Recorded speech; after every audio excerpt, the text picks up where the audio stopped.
Good morning. Today we are continuing with our Chapter 7, Newcomers to Minnesota. Who can tell me what we know about the steamboat? Andrea. The steamboat is a boat powered by a steam engine. Yep, it's the boat powered by the steam engine. What was important about it during this time period in history? Peyton. It was used for to carry people from city to city or transport people or things. And how does that relate to Minnesota specifically? Because everyone wanted to have a piece of land they had to transport. It was the most popular way for people to get to Minnesota.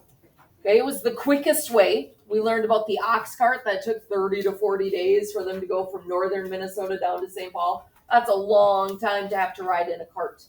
Okay, they could take the stagecoach from Illinois into the Minnesota territory, but again, that took longer. It was 5 to 6 days, and you had to worry about snowstorms. When they came spring, summer, and fall on the steamboat, it only took 2 days to go from Illinois to Minnesota. What do we know about the U.S. Congress? Paul? There were a group of people who were selected and made the laws, and they were elected people, and they were elected to two groups. Perfect. So the U.S. Congress are elected officials. They help make the laws. So if you want a law, you have to get your bill passed through the Congress. It's broken up into two groups, the Senate and the House of Representatives. So it's part of which branch of government? Paul? The legislative. The legislative branch is the one that has to do with making the laws. Next is the governor. Who can tell me about governor? Molly? It's the head of the executive branch of the state or territory. Yep. So in the states and territories, it's the head of that executive branch. Who is the head of the executive branch for the country? Peyton? President. President. So we've talked about the legislative branch, the executive branch. What is our other branch? Because we have three branches. Chase? The judicial branch. The judicial branch is what, Andrea? It's like the Supreme Court. Yeah, it's not like the Supreme Court. It is the Supreme Court. So the judicial branch are the judges, the courts. They interpret the law. So the U.S. Congress is a legislator. They make the laws. They pass the laws. The executive branch, the president, going on down, they enforce the laws. And the judicial interpret the laws. They say, yeah, you followed the law or you didn't follow the law. This is what the law means. This is how you follow it. All right, our next word is the state. What does that mean? Ryan?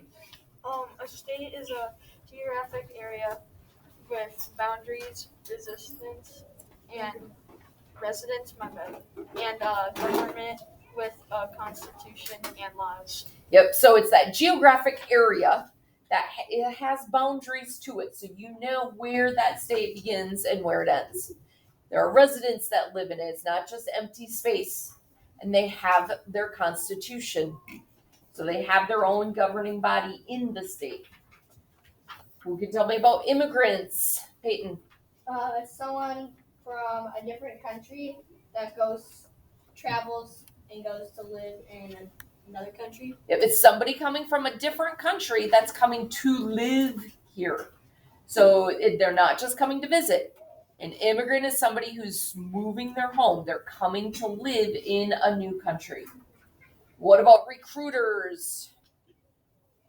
Paul? It's like somebody who tries to get more people to come to the state. So a recruiter is somebody who is encouraging people to come to join a new group or their cause. We're going to see how the recruiters worked with Minnesota trying to get more people into the state. So it's just trying to market and get people to do what they want them to do, basically. The Constitution.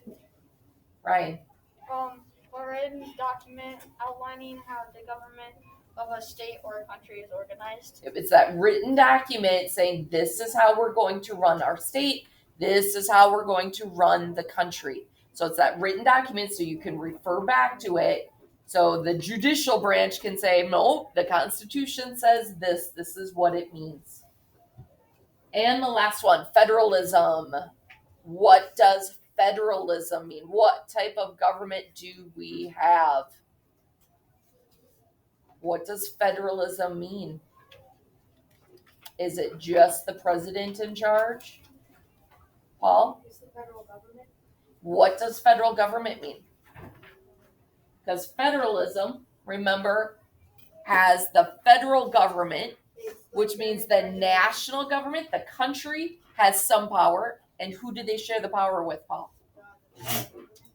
That's the national government. Who is the national? With the states. So the national government has some power and the state governments have some power and they share it. So it's not the federal government, it's not the national government saying everybody must do this at all times. There are some laws that differ from state to state.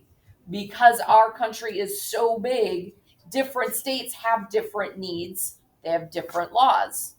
So some things are state laws, some things are federal or national laws. All right, let's look at where we left off yesterday. We were on page 136, a community grows. Right? No, that's not where we left off. Minnesota becomes a territory? Is that where we left off? Yeah. So page 131. Page 131. Minnesota becomes a territory. In 1846, 61 men met in the growing lumber town of Stillwater along the St. Croix River. How many of us have been to Stillwater? Yeah, that's a city that's still here. It's gotten bigger. It used to be, I mean, it's not a huge town. It's not as big as Minneapolis or St. Paul, but it has gotten bigger. It started out as a lumber town right on the St. Croix. Why do you think it was important that it was on the St. Croix River? So they can transport the lumber? Yeah, so they could easily transport that lumber on the water.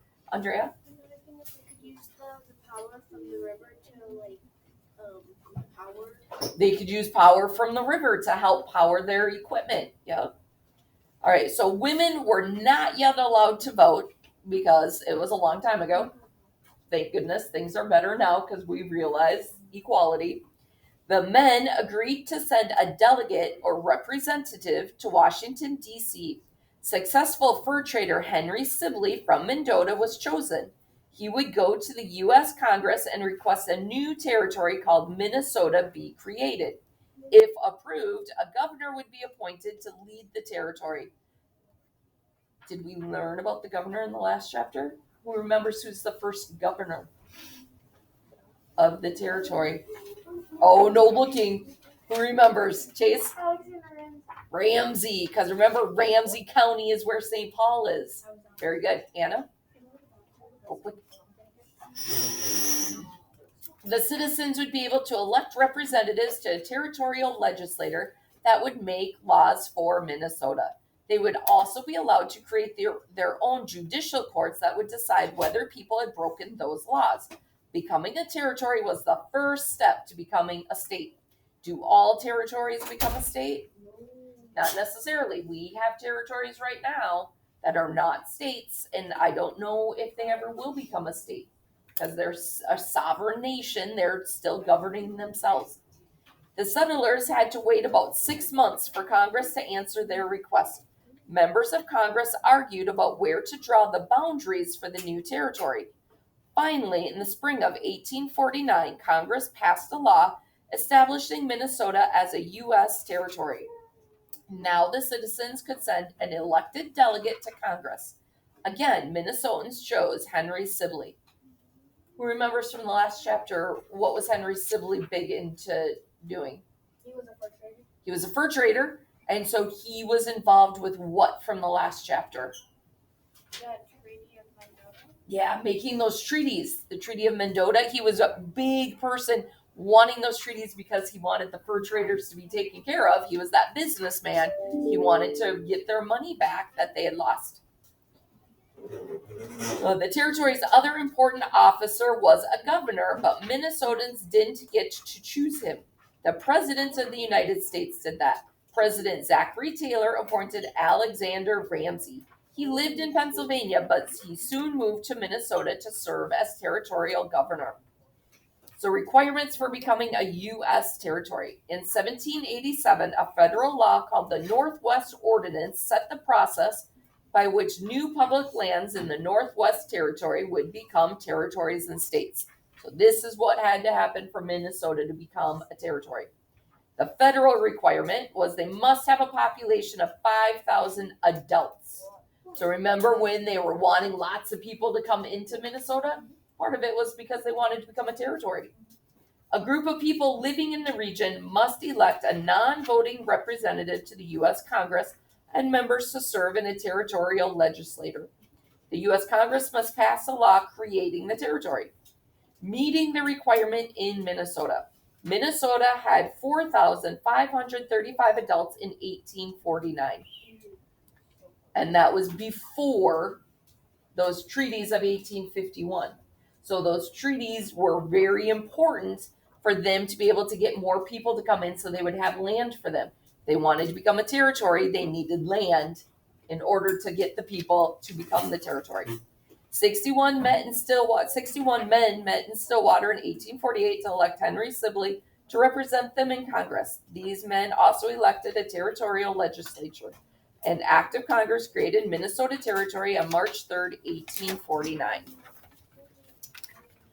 Both Ramsey and Sibley played important roles in Minnesota's development over the following years.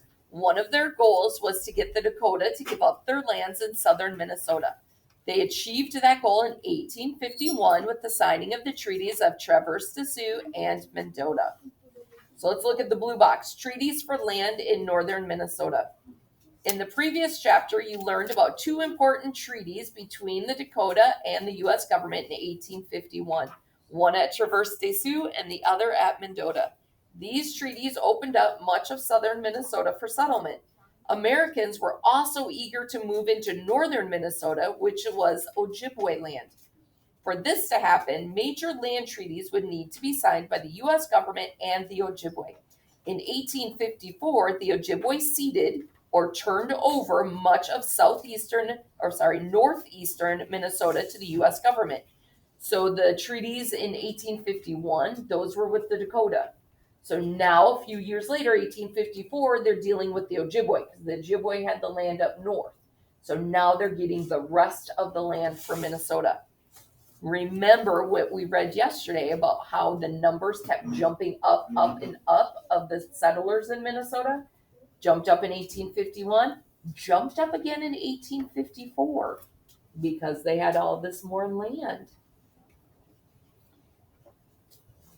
The next year, 1855, the government also purchased a large chunk of north central Minnesota. Lands in northwestern Minnesota remained in Ojibwe control until the 1860s, but thousands of acres were eventually ceded in that region as well. In return for the land, the Ojibwe negotiated for reservations and annuity payments, just as the Dakota had done. Both groups saw that the world they lived in was changing. They did their best to secure a deal they believed would benefit them. These decisions were not easy for any American Indian nation to make. Allowing others to settle on and change the landscape their ancestors had lived on for generations was painful. It was all the more difficult when they realized the government sometimes acted in a dishonest way. Oh, this is your permanent reservation. Oh, no, sorry, now it's temporary. We're going to move you to a different place, to a smaller place. Oh, you can't live your culture on your land. We want you to assimilate and live as farmers, very different than how you've ever lived before.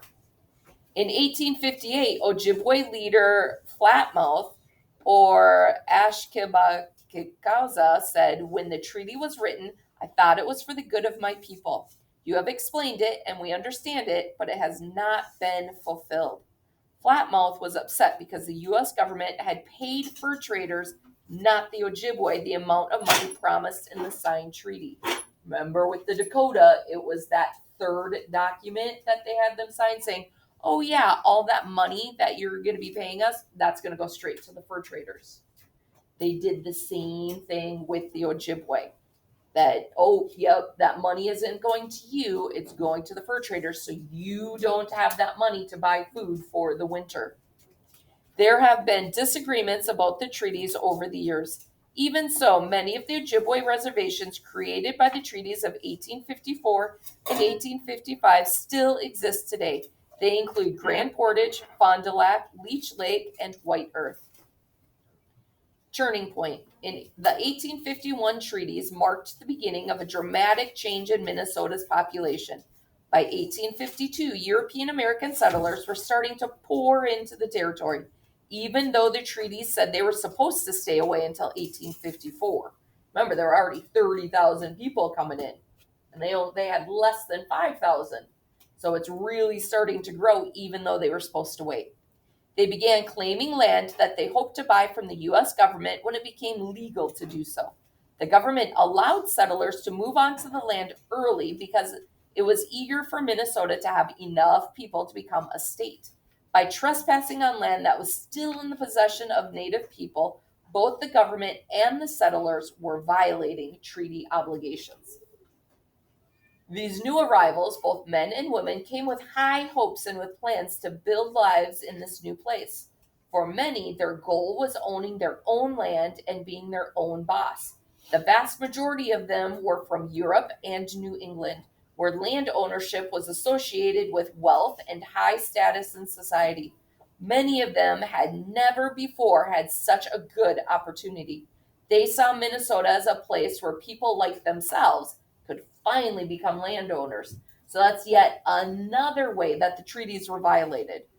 The government was allowing them to move into Minnesota early when they weren't supposed to. It wasn't their land yet, but they wanted to get that number up so Minnesota could become a territory, then it could become a state. So they were being shifty, saying, oh, yep, you're still living there, American Indians, but yeah, the white settlers are going to start taking over. You haven't moved to your reservations yet, but too bad, too sad. We're taking the land early. One Swedish immigrant. Hans Matson arrived in Minnesota in the fall of 1853. His journey to the young territory had been a long one. Matson had grown up on a small farm in southern Sweden. His life was good there, but he yearned for adventure. Matson had heard stories about the United States, how huge stretches of fertile land were opening to settlers, many of whom came from Europe. He decided to become one of those settlers. In 1850, at the age of 17, my son Mateo is 18. He's a senior in high school. Okay, so he still lives at home. He's going to school. He works a part-time job at Home Depot. But he lives at home. Okay, I can't imagine him already having moved out and gone to a different country. So at 17, Hans Matson boarded a ship and crossed the ocean. So he's going far, far away, all on his own. During the next 2 years, he lived on the East Coast, working at various jobs and saving up enough money to buy his own land out west. He wrote letters to his family and even to newspapers in Sweden, urging others to join him. At age 20, Matson led a group of fellow Swedish immigrants, including his parents, his sister, and his brother-in-law, to find a new home in Minnesota. The land they claimed was about 12 miles west of Red Wing. The first 4 miles we followed the territorial road, Matson wrote. After that, we had nothing but Indian trails to guide us. After establishing a settlement in this place, they later named it Vasa after a Swedish king.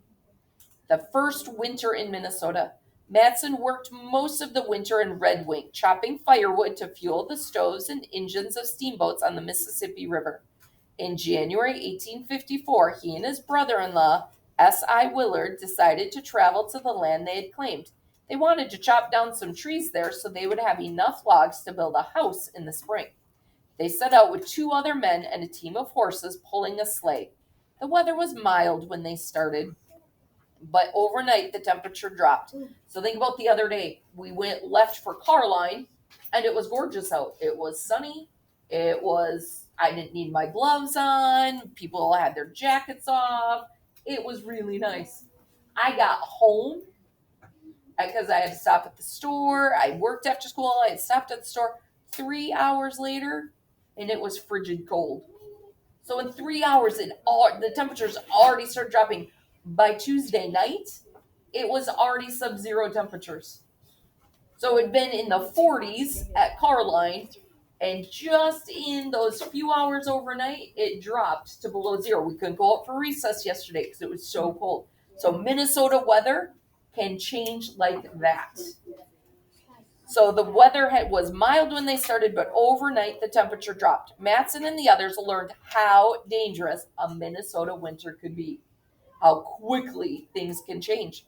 We soon found that going over the wild, trackless prairie against the wind with the thermometer 40 degrees below zero was a struggle for life, and in order to keep warm, we took turns to walk or run behind the sleigh.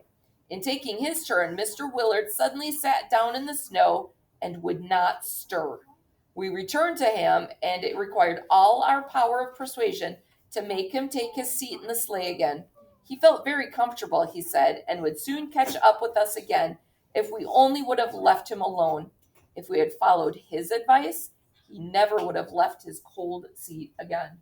He was so cold and so tired, he just wanted to sit down and be left. It was negative 40 degrees. What would happen if they had left him? Would he have gotten his strength back and ran and joined them? No. He would have froze to death. So that was very dangerous. Building a home. Matson and the others survived their scary experience and chopped down enough trees for a log house. In March, the small group of Swedish immigrants bought as many supplies as they could afford from the stores in Red Wing and set out to build their new homes. Hundreds of thousands of immigrants have had the same experience and can realize how we felt on that fine March morning, starting from Red Wing with a wagon loaded with some boards on the bottom of a cook stove and utensils, doors, windows, a keg of nails, a few trunks, and a little box containing our spotted pig. All of us full of hope, strength, and determination to overcome all obstacles and conquer the wilderness. Matson and his family quickly built a small log cabin. Their first few weeks in their new home was difficult. The weather was bad because March, things really come and go with that weather. You never know. March comes in like a lamb, goes out like a lion.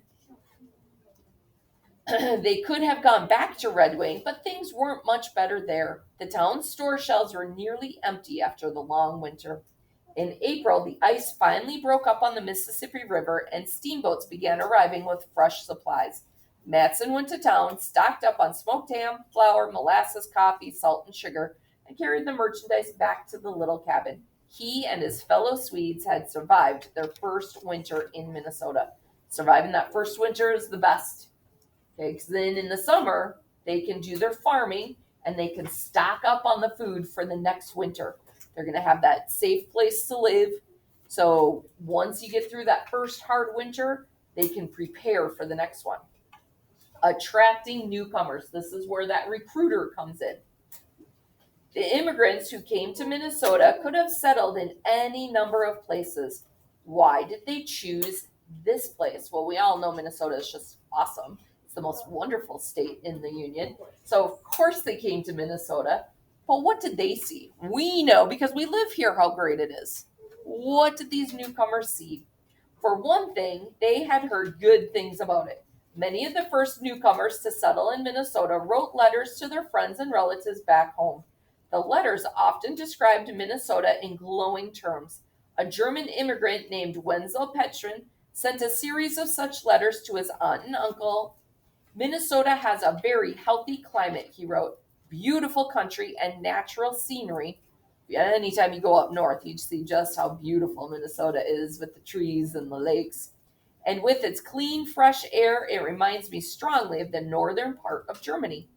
Politicians, newspaper editors, and land speculators all spread the word about Minnesota. These and other recruiters worked to get new people to move to Minnesota. Often, recruiters exaggerated the territory's good points. Sometimes they outright lied. What? People advertising, lying about their product? That never happens, does it? People exaggerating and outright saying, yeah, this is the best ever, when really it's not. That's what marketing does. You can't believe everything you read. Ads, not like after they say this medicine, it has all those like. When they have the 5 minutes of side effects. Yeah. Okay, let's quick finish this paragraph. Shh. One of their unbelievable claims was that disease was almost unheard of in Minnesota. Thanks, they said, to the chilly climate. Really? Did people never get sick in Minnesota? However, anyone who had battled colds and flu symptoms during Minnesota's long winters knew that such claims were questionable. Oh, how I wish that were true today. Wouldn't that be amazing if we had no sickness in Minnesota? Oh, life would be much different right now.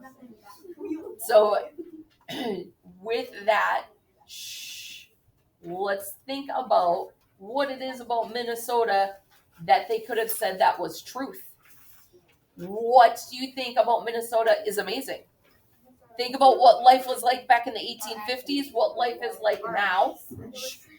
Who can think, friends, who can think of positive things about Minnesota? What are some good things about Minnesota?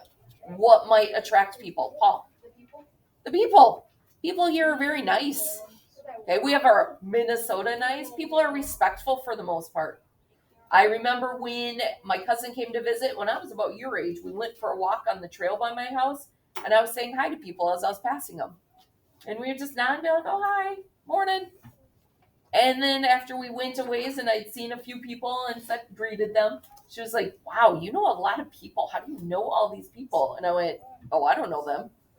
She's like, well, why are you saying hi to them? I'm like, because it's the nice thing to do. You greet people, you say hi, you smile. You don't just ignore people when you walk past them. That's something that we do here in Minnesota. Molly, you had something. There's 4 seasons. Oh, having 4 seasons. We don't have the same old, day after day, year after year. We have variety. We can go to the beach in the summer and we can go skiing in the winter. Okay, we've got that variety. People like that. They like to have all 4 seasons. What else is great about our state? Paul? The food. We've got a lot of natural food. Remember the wild rice that we learned about? Okay, that doesn't happen everywhere. They can't get that great homemade tasting wild rice right here in their own state. They have to ship it in from elsewhere. Okay, fishing. Okay, we get the fresh fish, that lake fish. You can have the trout, the walleye. The lakes. The lakes. Okay, the lakes provide food. They provide entertainment. They provide relaxation. Okay, just living on that lake, going to a cabin on the lake, it just makes you want to just sit back and go, this is nice. This is God's country. For the state of hockey. We have, with all of those lakes come ice in the wintertime and the winter sports like hockey. We are the state of hockey, okay? Especially when you go up north. Lots of pond hockey happening up there. Yeah, it's Canada, buddy. So lots of entertainment, outdoor sports, things to do outside in the winter, things to do outside in the summer. With all of the woods and the lakes, there's lots we can do no matter what season it is. There's lots that we can do. Think about all the natural resources that we have. Stillwater started out as a lumber town because of all of the trees. Okay, so people were coming in saying, ooh, I can turn a profit. I can make money. Matson and his family made their money by cutting down trees to sell the logs for the steamboats to use so they could power them. So there was lots of different ways that you could make money. we're going to continue talking about the recruiters and about the great things about Minnesota tomorrow. So with that, hold on, friends. Shh. With that, we're going to say goodbye to our friends at home. We hope you are feeling well, and we hope to see you soon. Have a wonderful day.